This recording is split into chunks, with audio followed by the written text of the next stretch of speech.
calls it a Muslim conference for the creation of an Islamic superstate, but more significantly, a holy war to defend it, have sparked national outrage. The gathering held in Sydney yesterday featured an extremist group banned in parts of Europe and the Middle East. Conference spokesman is Wassim Doureihi, and he joins me live in the studio. Thanks for being with us. Thank you.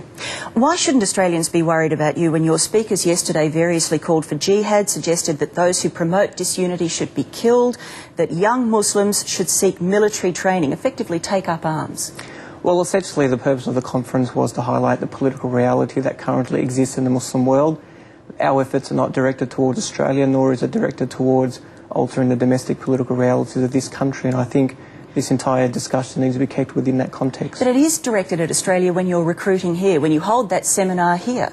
Well, our advice to the Muslim community that was in attendance, and indeed to the wider Australian society, is that every single one of us as human beings should play a pivotal role in affecting political change in the Muslim world. We all have an input to ensure that all peoples are not necessarily exposed to tyranny and oppression, which is precisely the case in the Muslim world. But it's not moderate talk that we heard yesterday. It's extremist, inflammatory talk. What is precisely extreme about the advocation or advocating for political change in the Muslim world? I mean, it's very easy to sensationalise the headlines, but what we are in fact insisting upon is that governments in the Muslim world should be accountable to the people, and governments in the Muslim world should be representative of the people's beliefs and their interests, and I don't think there is anything particularly extreme about that notion. Well, I don't know. You talk about the enemies of Islam, and George Bush was mentioned, and the Iraq War was a recurring theme yesterday. Australia is a partner to George Bush in the Iraq War, so is Australia an enemy of Islam? Look, this is an unfortunate reality. I mean, first of all, it's not a figment of the imagination. Every single day, men, women and children have to experience the reality of military occupation and have to experience the brutality of tyrants within the Muslim world, tyrants which I may add are supported by Western governments, and it's this reality that we're trying to highlight. So is Australia an enemy of Islam? Well, I think all Australians should not accept the fact that their government is part of an occupation that is inflicting daily wounds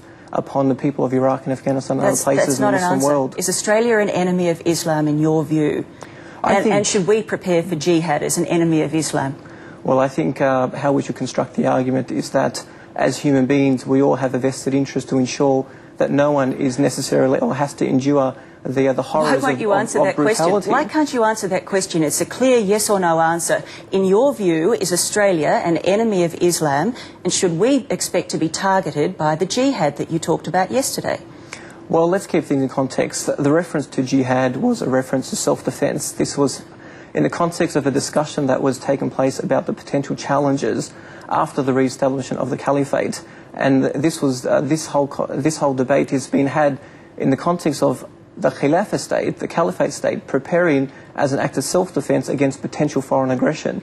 And I don't think we should all be concerned about the preparation of self-defence. We should be concerned, as we should be concerned about Iraq, about foreign military aggression. OK, I'm going to note I asked you that question 3 or 4 times. You still didn't answer it, which I think might be an answer in itself. What are young, hot-blooded Muslim men to make of Ismail Yusanto's urge to obtain military training and prepare for war? What is that, if that's not an incitement to take up arms? Well, again, remember, this whole program went for over 6 hours, and I think it's quite disingenuous just to take one sentence out of an entire 6-hour program. What Ismail Yusanto was referring to is the Khilafah state being ready and prepared to act in self-defence if the opportunity arises where foreign military aggression will, as we've seen undoubtedly in Somalia and Iraq, be perpetrated against the caliphate state.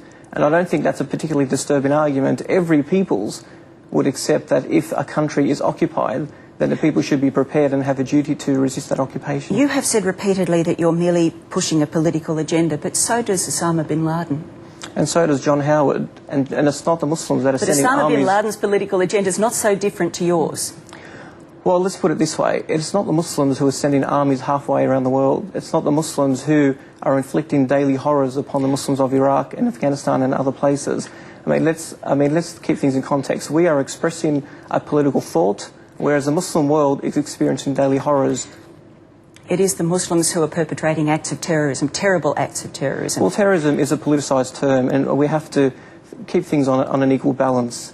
I mean, terrorism does not change, its reality does not change if it's conducted at the hands of states and governments. And I think, I mean, if we want to discuss the matter on an empirical level, there is no greater horror than what we've seen in Iraq and Afghanistan.